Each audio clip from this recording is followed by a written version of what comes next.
네, 세상 속 이야기를 조금 더 깊게 들여다보는 시간이죠. 홍기빈의 내일의 세상. 홍기빈 전환사회연구소 공동대표 나오셨습니다. 어서 오세요. 네, 안녕하세요. 네, 지난주에 이 BTS 사태 짚어주셨잖아요. 네. 아우, 굉장히 많은 또 아미분들이. 예. 네.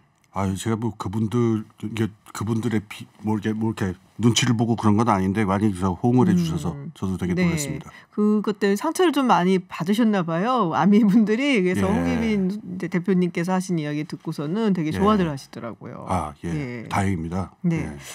자, 유튜브 TBS FM 들어오시면 보이는 라디오로도 함께 하실 수 있습니다. 오늘은 이 스웨덴의 그 방역 모델이라고 할 수 있나요? 집단 면역에 대한 이야기를 해주시겠다고 하셨는데 지난번에 했었어요, 저희가. 예.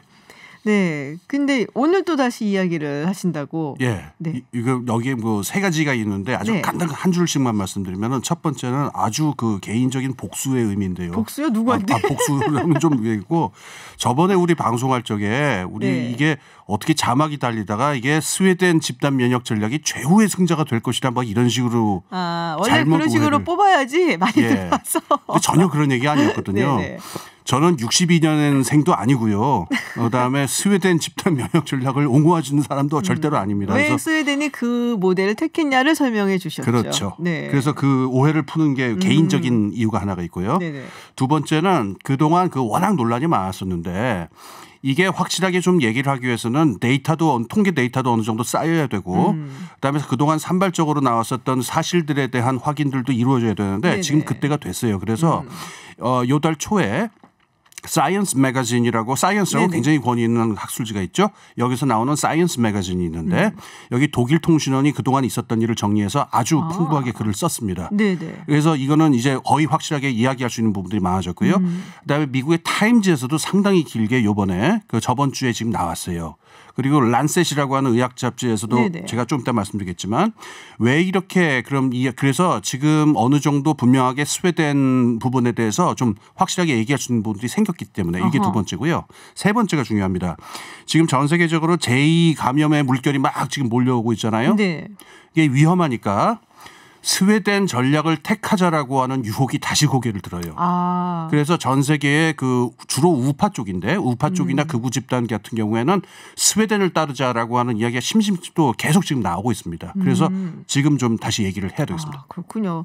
지금 여담이지만 제가 홍기빈 대표님하고 이야기를 하고 있으면은 어떻게 저렇게 전방위적인 글을 읽을까? 그러니까 보통은 이제 공부하는 사람들이라고 하면은 본인의 분야에 약간 천착하는 면이 있는데 우리 홍기빈 대표님 뭐 사이언스부터 시작해갖고 지금 그런 걸 얇을 박자 박하기라고 합니다. 그런 사람들이 있어요. 네. 이렇게 또 겸손하신 모습을 보이시는데 네. 자 그러면은 여태 지금 뭐 여러 가지 상황을 이제 좀 정리를 해야 된다. 네. 그만한 데이터도 모였다라고 하셨잖아요. 네. 네, 한번 좀 이야기를 해주시죠. 알겠습니다. 그러니까는 그 낯서신 분들도 있을 테니까 이제 요번에 그 발표된 글들을 중심으로 네. 지난 올해 있었던 일들을 간단하게 재구성하겠습니다. 네. 스웨덴이 올해 2월에 그 코로나 사태가 전 세계로 팬데믹으로 발전했을 적에 스웨덴 당국에서 취했던 조치는 충격적인 거였는데 한마디로 이렇게 말할 수 있습니다. 살던 대로 살아라. 네네. 그래서 봉쇄 같은 거는 어림도 없는 일이고요. 학교 그대로 다녀야 되고 공공시설 그대로 다녀야 되고 열어놓고 네. 그다음에 모든 상점 하던 대로 그냥 하게 돼 있고 그리고 충격적인 것들이 많습니다. 감염자 일단 이 테스트 자체를 갖다가 증상이 아주 심한 사람들에게만 허용을 했어요. 네네. 그다음에 감염자가 나온다 하더라도 그 가족들도 전혀 격리를 안 했습니다. 그리고 이탈리아가 그 당시에 굉장히 사람들 많이 죽었잖아요. 그렇죠. 여기 스키 여행 갔다 오라고 권고를 했었습니다. 정부에서. 평소처럼 살아야 된다고. 그리고 마스크는 아예 안 쓰는 게 좋다고. 아하. 그리고 좀 이따 더 말씀드릴 수 있을지 모르겠는데 마스크를 쓰는 사람한테는 사회적으로 심각한 눈총이 쏟아졌어요. 그래가지고 오늘 제가 이 사진을 떨고 놓고 갈까 하는데 지난 7월까지 지금도 그렇습니다. 지금도 아직까지도 스웨덴 정부는 공식적으로 마스크를 쓰라는 얘기를 안 하고 있어요. 네네. 스웨덴 사람들이 마스크를 어느 정도로 안 쓰느냐. 지난 7월 22일에 그 스웨덴의 한 선착장에서 찍힌 사진인데 네. 이 관광객들이 쫙 한 100몇십 명이 줄을 서 있는데 빽빽하게 붙어 있고 네. 마스크를 쓴 사람이 한 명도 없고 딱 한 명 쓰고 있어요. 그러니까 그 무슨 원리를 찾아라라고 있죠.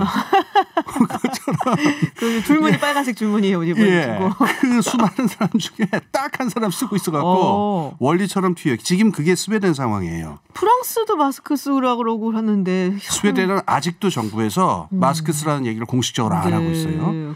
그래서 이렇게 조치를 하니까는 이거 뭐 장사 있습니까? 확진자가 늘죠. 그렇죠. 그래서 3월 말이 3월 후반부가 됐을 때 확진자가 어마어마하게 늘었고 사람 많이 죽었는데 맞아요.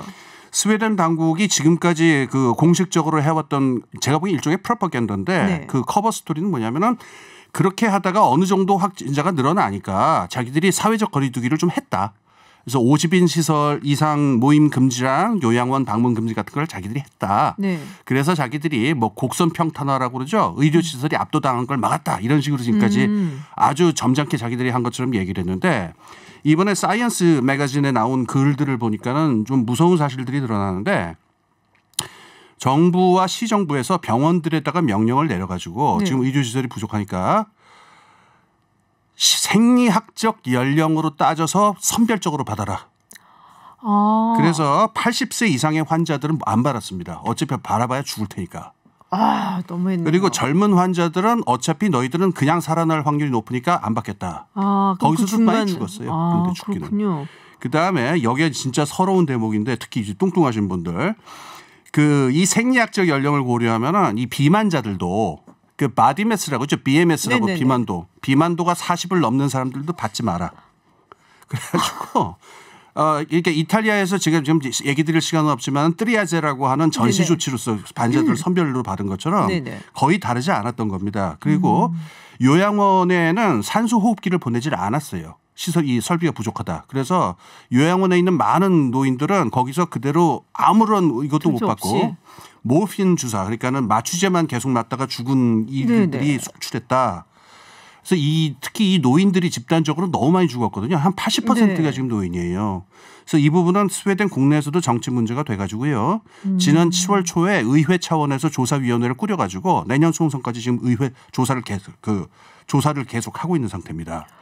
자, 그래서 이렇게 해서 초장에 이렇게 그 어처구니 없는 짓들을 했다가 3월, 4월에 난리가 나고 지금 뭐 중간 얘기는 좀 이따 하고요. 지금 그 현재 스코어를 말씀을 드릴게요. 이것도 지금 너무 사람들이 숫자를 막 다르게 말해서 그러는데 미국 과학자협회에서 이번에 10월 중순에 그 자기들이 아주 예쁘게 차트를 정리해서 낸 게 있는데 10월 9일자로 봤을 적에 인구 100만 명당 그 누적 지금까지 죽은 그 코로나로 죽은 사람들 숫자를 보면은 일단 한국이 8명입니다. 이걸 기준으로 잡으세요. 굉장히 모범적인 나라고. 그러네요. 미국이 무려 649명. 어이구. 그리고 스웨덴이 만만치 않습니다. 570명으로 미국을 바로 뒤따르고 있어요. 그러네요. 참고로 유럽연합 전체는 338명. 그러니까 유럽연합 전체의 평균의 한 2배 정도가 더 죽은 거예요.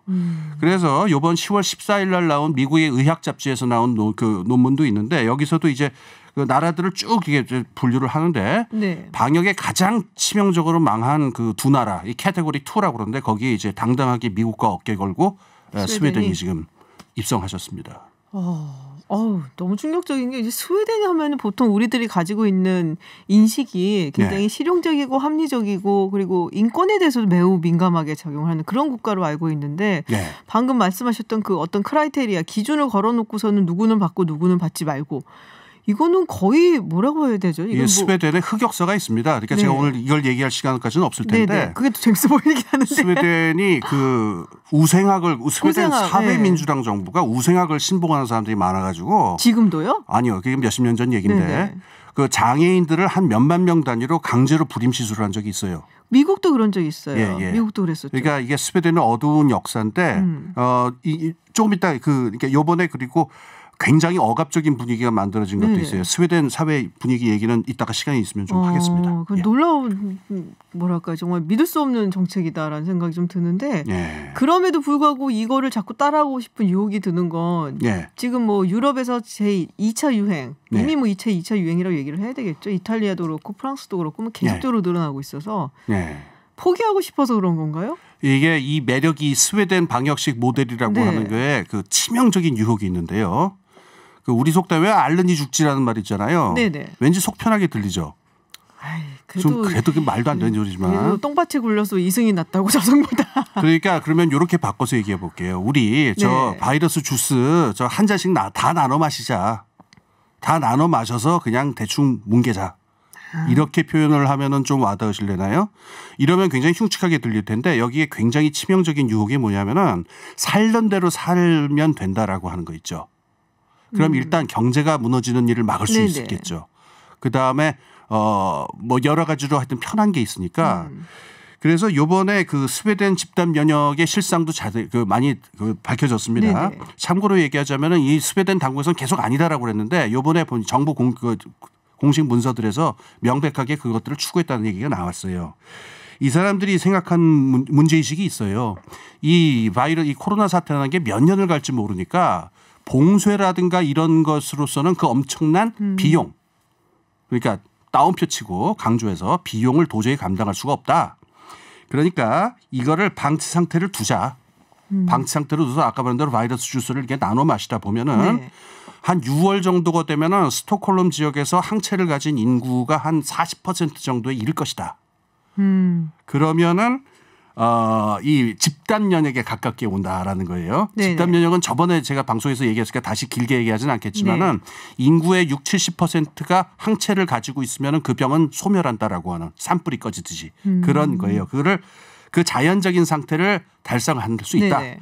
그래서 이게 지금 정부 당국은 이거를 쉬쉬하면서 자기들끼리 태그 내리라 이 사람들은 이거 주고받아서 얘기를 했는데 이게 국제적으로 선전하는 경우도 있었어요. 그 스웨덴의 유명한 싱크탱크 우파 쪽 싱크탱크예요. 라티오라고 그 말렌베리 가문에서 그 돈을 대는 그 우파 싱크탱크인데 Foreign Affairs라고 유명한 국제정치 그 전문 학술지가 있죠. 여기에다가 글을 기고를 해가지고 우리가 하는 스웨덴 모델이야말로 최고의 해결책이며 연말이 되면 우리가 승자로 떠오를 것이며 온 세계가 우리를 따를 것이다. 이렇게 아주 의기양양한 글을 발표하기도 했습니다. Foreign Affairs가 그런 게 있어요. 되게 굉장히 퀄리티가 높은 잡지인데 가끔씩 그런 거 하나씩 받아줘요. 황당한 이런 게 나올 때가 있죠. 정치인권 뭐 이런 거 받아주고. 그래서 이런 얘기들을 가지고 이건 제가 좀 흉측하게 소개를 드렸습니다만은 제가 좀 예쁜 말로 포장을 해볼게요.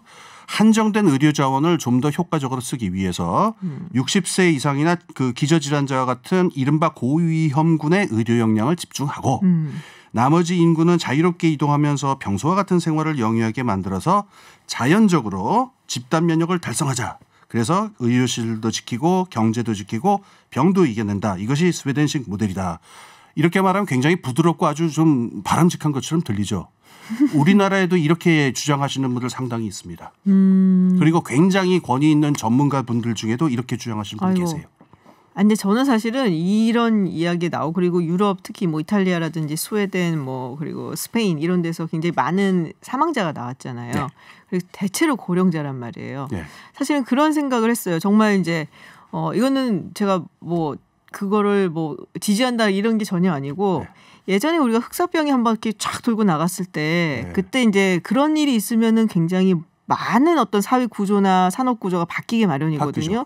그리고 그때 나왔던 얘기가 굉장히 많은 이제 농민들 이런 사람들이 죽어 나왔기 때문에 사실상 이게 지나간 다음에 농민들의 어떤 인건비라든지 이런 게 많이 올라가서 사는 게 좀 나아졌다라는 얘기가 이제 맞습니다. 역사학자들이 얘기를 하는 건데 이렇게 되면 사실 뭐 유럽 국가들이 고령화라든지 뭐 고령 사회 이것 때문에 굉장히 골치도 많이 아프고 어떻게 보면은 이 나라들이 좀 많은 이제 좀 고령자들이 사망을 하게 되면은 오히려 인구 그 벨커브 모양에서 좀 더 나은 모양이 될 수도 있겠다. 그래서 스웨덴이 일부러 그런 거 아닌가라는 못된 생각을 좀 하기도 했어요. 이건 명백한 음모이론이긴 합니다. 네, 완전 음모론이죠. 완전히 음모이론이긴 한데 그 연기금의 입장에서 보면은 이거는 재앙이 아니라 축복이다라는 말이 있었어요. 왜 그런지 설명하면 너무 지금 이게 좀 외설적인 내용이 되기 때문에 더 이상은 얘기를 안 하겠습니다만은 맞습니다. 지금 말씀하신 그 생각을 하는 사람들도 많이 있었어요. 그러니까 노인들에게 연금을 지급하는 비용이 지금 너무 많이 나가기 때문에 모든 나라에서 이렇게 한번 이런 일이 있어주면은 사회 구조가 크게 문제가 해결될 거다 이런 사람들을 생각하는 사람들도 있는데요. 그 연장에서 지금 이런 사고방식이 지금도 크게 일어나고 있습니다. 일단 트럼프 대통령이 스웨덴 모델을 여러 번 언급을 했어요. 맞아요. 그러다 보니까 최근에 무슨 일이 있었냐면요. 트럼프 대통령이 그 파우치 박사를 싫어한다라고 하는 건 지금 뭐 잘 알려진 공공연한 얘기죠. 뭐. 예. 그러니까 이 트럼프 산하에 있는 트럼프 마음에 드는 전문가 집단이라는 사람들이 나와가지고 그레이트 베링턴 선언이라는 걸 얼마 전에 했어요. 이게 명시적으로 지금 설명한 바의 스웨덴 모델 있죠. 네. 의료 역량을 노인들에게 집중하고 나머지는 그 자유롭게 한다라고 하는 거를 공식적인 노선으로 하자. 그리고 지난 8월에요. 그 베를린에서 왜 백신 마스크 반대 시위 있었잖아요. 네네네. 그 사람들이 스웨덴 국기 휘두르고 태그넬 얼굴 있는 그거 휘두르고 그랬었습니다. 스웨덴처럼 가자. 왜 그러는 건지 이해들을 많이 못하고들 계시거든요. 예. 그래서 우리는 이거 몸 사리고 전부 다 마스크 쓰고 이래야 되는 건데 왜 저 나라 특히 이제 선진국이란 국가들에서 왜 저러는 것이냐. 예. 근데 뭐 경제 이야기를 했는데 그래서 경제는 좋아졌나요? 그것도 안 좋다고 들었는데 저는. 그러니까 이게 참 이게 제일 뭐라 그럴까 고통스러운 부분인데 네. 스웨덴이라는 나라가 지금 이런 전략을 취할 수밖에 없을 것이다라고 이해하는 그 전문가들도 많았어요. 왜냐하면은 이 스웨덴 모델이라는 게 정치 경제 시스템이 경제에 작동하고 복지라든가 사회 전체의 작동이 정말 톱니바퀴처럼 맞물려 있거든요. 그래서 조금이라도 이게 교란이 있거나 경제가 침체된다 하면은 일단 연금부터 중지되고요. 연금 지급부터 사회가 곳곳에 큰 혼란이 오기 때문에 스웨덴이라는 나라가 이 길로 갈 수밖에 없을 것이다라고 이렇게 비판적이지만 이렇게 보는 사람들도 있었어요. 그랬는데 그러면 그렇게 잘 됐느냐? 네네. 여기 이제 복병이 하나 있죠. 스웨덴이 그 대외 의존도가 굉장히 높은 경제예요. 아하. 우리보다 더 높을지도 모르겠어요. 우리라만큼 높은데 스웨덴 내부에서 아무리 그 자기들끼리 파티를 하고 뭐 아바를 다시 불러서 밤마다 술을 먹는다 하더라도 세계 경제가 무너져 버리면은 이게 안 되게 돼 있거든요. 네네. 그래서 결국은 경제도 사실은 망했어요. 그래서 인근에 있는 다른 북유럽 국가들보다 더 상황이 안 좋고요. 지금 그러니까 세계은행이 전 세계 경제 성장률을 올해를 한 마이너스 4% 5% 이렇게 보는데 스웨덴 중앙은행이 지난 7월에 추산한 바를 보면은 올해 마이너스 7에서 10% 정도로 더 평균 이하로 그 하락할 것이다. 아유. 그리고 지금까지 뭐 경제가 살아났다는 얘기를 못 들었으니까 아마 네네. 스웨덴 중앙은행의 뭐 예측을 그대로 봐야죠. 그러면 도대체 이 정책을 왜 한 거냐라고 하는 이건 무슨 허무한 그런 그러네요. 얘기가 되는 거죠. 비판하는 사람도 있을 거 아니에요. 이거 이제 더 이상 집단 면역 이거 말이 안 된다라고. 엄청난 비판이 있었습니다. 그래서 그 스웨덴 아까 말한 그 집단 면역이라고 하는 거는 네네. 현실적으로 지금 아무도 얘기하는 사람이 없어요. 네. 그래서 지난 10월 14일에 근데 문제는 지금 아까 말씀드린 대로도 지금 트럼프 정권이라든가 일부 정치 집단들이 또 자꾸 지금 이 스웨덴식으로 가자 올해 겨울을 그 어떻게 버티냐 이러고 있으니까 여기에 문제의식을 느낀 한 30명 정도의 전 세계 의학자들이 네. 그 영국에서 나온 랜셋이라고 하는 유명한 네네. 의학 전문 잡지가 있는데 지금 행동해야 합니다라고 하는 글을 10월 14일에 발표를 했어요. 어허. 이 글에서 명백하게 이 사람들은 말합니다. 백신에 의한 집단 면역이 아니고 자연적 집단 면역이라고 하는 거는 역사상 보고된 바도 없고 그쵸. 과학적 근거도 전혀 없다. 따라서 전 세계의 과학자들이 지금 같이 서명을 하자, 연설을 하자. 그래서 존 스노우 각서라고 하는 걸 지금 스노우? 돌려가지고 다다다다다다다. 그래서 이거를 하는 서명 운동을 지금 진행하고 있어요. 그래서 이거는 이제 비판을 받는 정도가 아니라 네네. 지금 분위기가 이 전면적으로 확실하게 입장을 보여야 될 듯다. 지금 과학자들이 이런 입장을 가지고 있죠. 존 스노우 각서. 이 왜 존 스노우 윈터 이즈 커밍 이건가요? 이 사람 이것도 무슨 사연이 있다고 들었는데 그래요? 저도 그건 잘 모르겠습니다. 예. 자, 그리고 아까 말씀하셨던 그 스웨덴의 사회적 분위기가 억압적이다. 예. 어떤 의미인가요? 예, 요번에 시간이 없어서 제가 설명을 못 드리겠는데 사이언스 매거진에서 그 나온 글에 봤을 때 제가 제일 놀란 건요. 스웨덴 내부에서도 과학자들이 당연히 여기에 반발한 분들이 있었거든요. 네네. 22그룹이라고 그럽니다. 22명이 시작을 했기 때문에 네. 이 그룹에 대해서 사회 전체적으로 엄청난 그 압박이 쏟아집니다. 스웨덴 사람들이 굉장히 개인주의적인 것 같죠. 네. 그리고 서로 일에 대해서 터치 안 하고 이러는 것 같죠. 근데 집단적 합의에 대해서 누가 건드리면은요, 이거 왕따를 당하는 그런 분위기가 있다라는 얘기가 있어요. 그게 이번에 여지없이 드러난 건데. 네네. 그래가지고 이 22명의 과학자들 중에 3명은 그러고 스웨덴을 떠났어요 지금. 왜요? 그러니까 병원에서 일단 잘리고 병원에서 진짜요? 마스크를 쓰고 그러니까 병원에서 마스크를 의사인데 네. 마스크를 쓰고 다녔다고 재계약이 취소돼서 잘린 의사들도 있다고 나와요. 타임즈의 보도에 따르면. 그건 놀라운데요. 그러니까 이 스웨덴의 사회의 어두운 측면이랄까요. 그러니까 집단의 합의에 대해서 어떤 뭐 과학적인 이유든 무슨 이유든 어떤 이 반론을 제기하면은 집단의 힘으로 눌러버리는 그러니까 집단적 합의를 너무 중시하는 이게 어떻게 보면 북한이나 옛날 소련 같은 면도 있는 게 아닌가 하는 가까워서 그런가 러시아랑. 그러니까요. 그래서 여기서 정말 제가 하고 싶은 말은요. 코로나19로요. 지금 사회가 변할 수밖에 없는 상황인데 이러한 현실을 부정하고자 했던 다가 값비싼 대가를 치른 게 스웨덴 집단 면역의 교훈이 아닌가 저는 그렇게 생각합니다. 그렇군요. 근데 좀 놀랍긴 하네요. 이게 삼인주의의 영향인가 그래서 그런 생각도 좀 들고 왠지 그러니까 이게 이제 뭐랄까요 좀 사회주의, 자본주의, 민주주의 뭐 이런 얘기를 많이 우리가 좀 섞어가면서 사실 쓰고 있는데. 네. 자유주의라는 것이 이게 보수의 가치냐 진보의 가치냐 얘기를 사실 우리가 논쟁을 해볼 수도 있는 것이고요. 그렇게 따지면 이제 삼인주의적인 어떤 풍토가 오히려 누군가로 하여금 말을 그러니까 뭔가 좀 튀는 말을 못하게 말하는 그런 문화를 만들어내는 그러니까 꼭 무슨 삼인주의란 말을 하지 않더라도 스웨덴이라는 나라가 1940년대부터 산업평화, 노동과 자본의 합의를 중시하고 사회적인 그렇죠. 평화와 합의를 워낙 중시하다 보니까 사회적 합의다라고 하면은 여기에는 반항하지 못하는 어떤 강력한 그런 누르는 분위기가 하나 있어요. 굉장히 흥미롭네요. 그거는. 제가 그 옛날에 그 스웨덴의 그 들고양이 파업에 대해서 스웨덴 노조 간부한테 한번 물어봤다가 우리 스웨덴은 들고양이 파업이 없다라고 한마디로 잘라버리는 걸 보고 굉장히 놀랐어요. 자료가 분명히 있는데.